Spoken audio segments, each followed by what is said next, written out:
Hi, this is Doug Schneider. Welcome back to Real Hi-Fi, where today I want to do a follow-up video on a previous video I made about WAV files not being on a traditional compact disc.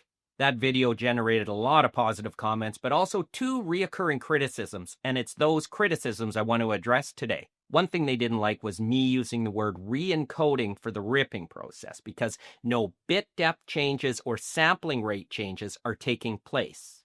If that's your definition of the word where those types of changes have to take place, and that would happen if you say ripped a CD to an MP3 file, then yeah, it's a valid criticism. But I stand by my use of the word for a couple reasons. One is when I use the word re-encoding, I use it like reapply, replay, redo.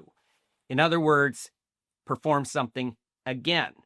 And are you re-encoding something, performing a second encoding when you're ripping a compact disc? Consider this. A compact disc has been encoded the first time to create it. Are you encoding it again when you're ripping it? Well, the DB Power Amp software I use to rip says ripping, meaning to me, reading the data, then it says encoding, which to me means it's encoding another time. Furthermore, compact discs are encoded with a technique called 8-to-14 modulation, which is used for optical discs. They also have a lot of error correction built in. WAV files are not encoded with 8-to-14 modulation, and they don't have that error correction built in. So this is all to say that, yes, the same 16-bit 44.1 kilohertz data is coming from the CD to the WAV file, but it's a different technique in encoding it. It's being encoded multiple times. There is no bit depth change or sampling rate change.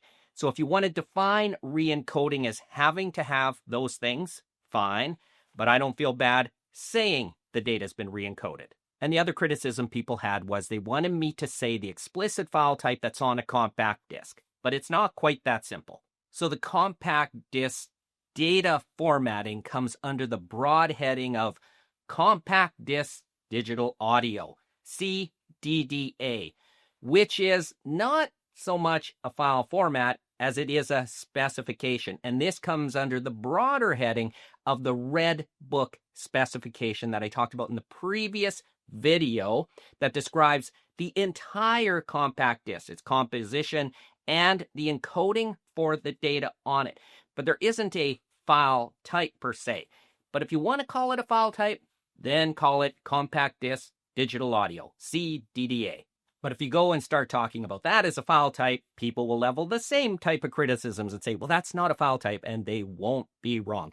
So here's what I'm going to suggest you do if you really want to know more about what data format and even how the whole CD came to be. So what I suggest is seeking out a book called Origins and Successors of the Compact Disc. It's from the Philips Research Department, and it's a really great historical narrative on the development of the compact disc and all the standards that make it up. It's going to give you insight that I don't think anybody on YouTube can give or any other book can give because it comes from Philips, and Philips and Sony developed the compact disc. And once you read that book, you'll realize it's not as simple as saying, what file type is on the compact disc? The only problem with that recommendation is the book is really hard to find, and if you find it, it's really expensive. The only thing I found online was a 30-page PDF, which only has the first 27 pages of actual text. But who knows? Maybe a local library. I think it's really worth seeking out. I hope you like this video. Subscribe if you like this content. Thank you for watching.